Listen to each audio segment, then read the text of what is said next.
எடப்பாடி பழனிசாமி என்ற நபர் அவருடைய ஆட்சி காலத்தில் என்னென்ன நடவடிக்கைகள் எடுத்தார் என்றால் ஒன்றும் ஒரு சாதனையும் இல்லை.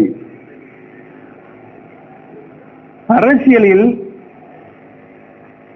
விரோத அரசியலை இன்றைக்கு கொஞ்சம் கூட கூச்சமில்லாமல், அரசியல் நாகரிகம் இல்லாமல் தனக்கு முதலமைச்சர் தந்தவரையே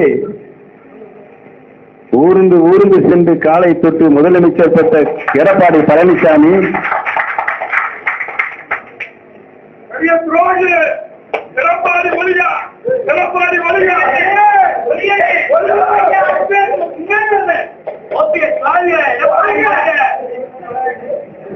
முதலமைச்சர் என்ற அவர்களை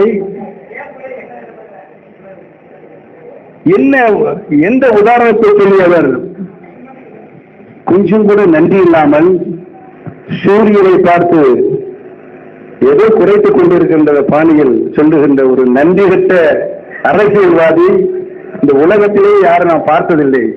ஒரே உதாரணம் பழனிசாமி தான். சென்ற 2021 தேர்தல் துவங்கப்பட்டு அவர் பிரச்சாரத்தை ஆரம்பித்து விட்டார். 2021 நடைபெற்று முடிந்தது. 2021 நம்முடைய பத்திரிகை நண்பர்கள்லாம் நம்முடைய தளபதியை பார்த்து இன்னும் எதிர்கட்சி தலைவரை அவரே பிரச்சாரத்தை துவங்கிவிட்டார், நீங்கள் பிரச்சாரத்தை துவங்கலை என்று கேட்ட பொழுது, யார் பழனிசாமியா பிரச்சாரத்தை தொடங்கிவிட்டார் என்று தளபதி கேட்டு ஆமாம் என்று பத்திரிகை சொல்ல, பழனிசாமி தேர்தல் பிரச்சாரத்தை துவக்கி விட்டாரே, நான் உறுதியாக வெற்றி பெற்று தமிழகத்துடைய முதலமைச்சராக வருவேன் என்று அன்றைக்கு சொன்னார். அது நடைபெற்றுதான் 2021 மாண்புமிகு தளபதி அவர்கள் முதலமைச்சராக ஒரு நல்ல சூழ்நிலையை நீங்கள் அவருக்கு அளித்தீர்கள். அதற்கு நன்றி உள்ள ஆட்சியை நடத்தி 5 ஆண்டு காலம் என்ன தேவை மக்களுக்கு என்று எண்ணி பார்த்து அத்தனை நலத்திட்டங்களையும் மக்களுக்கு தந்த ஒரே முதலமைச்சர் இந்தியாவிலே அவர்தான். இன்னைக்கு இந்தியாவிலே 18, 19, 20 மாநிலங்கள் இருக்கின்றது. பொருளாதார வளர்ச்சியில் இந்தியாவிட மற்ற மாநிலங்களுடைய சதவீதத்தை காட்டிலும் 11.08% பொருளாதாரத்தில் உயர்ந்திருக்கு என்று சொன்னால், 5 ஆண்டு காலம் அனைத்து துறைகளும் அந்த துறைகள் மூலமாக வளர்ச்சி திட்டங்கள் நாட்டு மக்களுக்கு அர்ப்பணித்ததன் காரணமாக உற்பத்தி துறையில் உற்பத்தி பெருக்கப்பட்டு மிகப்பெரிய பொருளாதாரம் தமிழகத்திலே உருவாக்கப்பட்டு தனிநபருடைய வருமானம் உருவாக்கப்பட்டதின் அடிப்படையில் தான் இன்றைக்கு மிகப்பெரிய பொருளாதார வளர்ச்சியை தமிழ்நாடு கண்டிருக்கிறது என்பதையும் இந்த நல்ல நேரத்தில் நான் தெரிவித்துக் கொள்ள கடமைப்பட்டிருக்கிறேன். அத்துணை திட்டங்களும் ஜீவாதார உரிமை திட்டங்கள், மக்கள் நல திட்டங்கள், கல்வியிலிருந்து விவசாயம் வரை நிறைவான திட்டங்கள் மூலமாக நாட்டுடைய பொருளாதார வளர்ச்சி உயர்ந்து கொண்டிருக்கின்ற இந்த சூழலில் தான் வருகின்ற சட்டமன்ற தேர்தல். இந்த சட்டமன்ற தேர்தலில் யார் நல்லாட்சி தந்து கொண்டிருக்கின்ற முதலமைச்சர் என்று தமிழக மக்கள் நன்றாகவே இன்றைக்கு அறிந்திருக்கின்றார்கள். அந்த ஒரே முதலமைச்சர் நம்முடைய தளபதிதான் என்பதை இன்றைக்கு அனைத்து தரப்பட்ட மக்களும்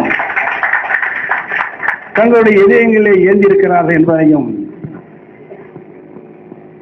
தமிழகத்தில் எந்த பிரச்சனையும் இல்லாமல் சட்டம் ஒழுங்கை பேணி பாதுகாத்து ஜாதி கலவரங்கள் இல்லை, மதக்கலவரங்கள் இல்லை, அனைத்து தரப்பட்ட மக்கள் ஒரு தாய் மக்களாக வாழ்வதற்குரிய வழிவகைகளை அரசு ஏற்படுத்தி நம்மளுக்குள் எந்த பிரச்சனையும் இல்லாத நிலையை உருவாக்கி நாம் அனைவரும் ஒருங்கிணைந்து ஒற்றுழைந்து இயக்கத்தின்பால் அன்பு கொண்ட அனைவரும் இன்னைக்கு ஒருங்கிணைந்திருக்கிறோம். ஒரு மிகப்பெரிய இணைப்பு மாநாடை மதுரை லட்சக்கணக்கான தோழர்கள் அனைவரும் இணைந்து திராவிட இயக்கத்தினுடைய பரிணாம வளர்ச்சியை நாங்கள் கட்டி காப்போம் என்று சபதம் மேற்கொண்டு அந்த மாடு வெற்றிகரமாக முடிந்தது. திருச்சியில் மாநில மாநாடு சரித்திரத்திலேயே உலக சரித்திரத்தில் இவ்வளவு பெரிய மாநாடு நடத்தியது எந்த அரசியல் கட்சியும் இல்லை என்ற நிலை ஏற்படுத்தப்பட்டிருக்கிறது தலைமையினால்.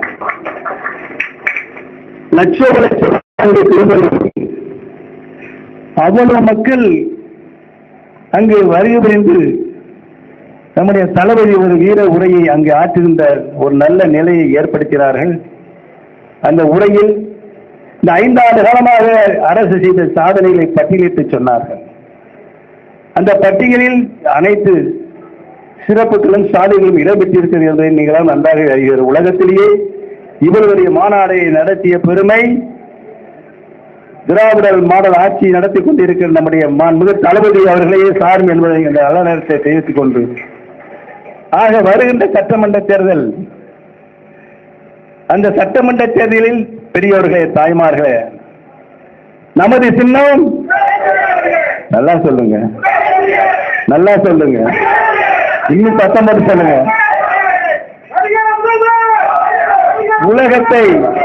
உலகத்தில் தோன்றிய காலத்திலிருந்து 9 கோள்கள் இந்த உலகத்தை இயக்கிக் கொண்டிருக்கிறது. அந்த 9 கோள்களிலும் அதிகாரம் படைத்த ஒரே கோள் சூரியன். ஆக சூரியன் எதிர்க்கின்ற சக்தி இன்றைக்கு எந்த அரசியல் யாருமே இல்லை. இதை உணர்ந்துதான் எத்தனை இடர்பாடுகள் வந்தாலும் தமிழக மக்கள் தருகின்ற வரி பணம் சில பங்கீடுகள் டெல்லி பட்டணத்துக்கு சென்று கொண்டிருக்கிறது. அவர்கள் மற்ற மாநிலங்களும் வரி பகிர்வை பெறுகிறார்கள். அந்த வரி பகிர் மீண்டும் மாநில வளர்ச்சிக்கு தருகிற இந்திய அரசியல் சட்டப்படி தர வேண்டும். சென்ற வருடம் சென்ற நிதியாண்டில் 40% பங்கீடு நம்முடைய தமிழகத்திற்கு தர வேண்டும். ஆனால் அதை தரவில்லை. யார்? மத்தியில் ஆளுகின்ற பாஜக அரசு. நம்முடைய மாண்புமிகு முதலமைச்சர் அவர்கள் தமிழகத்தினுடைய மாநிலத்தினுடைய சொந்த நிதியை மத்திய அரசு தந்தாலும் சரி தரவிட்டாலும் சரி என்று எங்களுக்கு மக்களுக்கான திட்டங்களை அவர்கள் இன்றைக்கு நம்ம தனது சொந்த நிதியிலிருந்து தந்து திட்டங்களை நிறைவேற்றுகின்ற ஒரே முதலமைச்சர். ஆக இத்தனை இடர்பாடுகள் இருந்தாலும் சரி, மாநிலத்தினுடைய நிதியை கொண்டு நான் என் மக்களை காப்பாற்றுவேன் என்று சூழ்நிலை சபதமிட்டு ஆட்சி கட்டிலில் திறம்பட சாதனை புரிந்து வருகின்ற நம்முடைய தளபதி அவர்கள் ஆண்ட கட்சி மீண்டும் ஆளுகின்ற உரிமை 2ஆம் முறையாக திராவிட முன்னேற்ற கழகம் பெற வேண்டும். அதன் மூலமாக 2ஆம் முறையாக நம்முடைய தளபதி அவர்களே தமிழ்நாட்டின் முதலமைச்சராக வர வேண்டும் என்று உங்களை எல்லாம் மெத்த பணிபோட்டு கேட்டுக்கொண்டு, ஸ்டாலின் சொல்லுங்க, ஸ்டாலின் தொடரட்டும், தமிழகம் வெல்லட்டும் என்ற நிலையை உருவாக்கி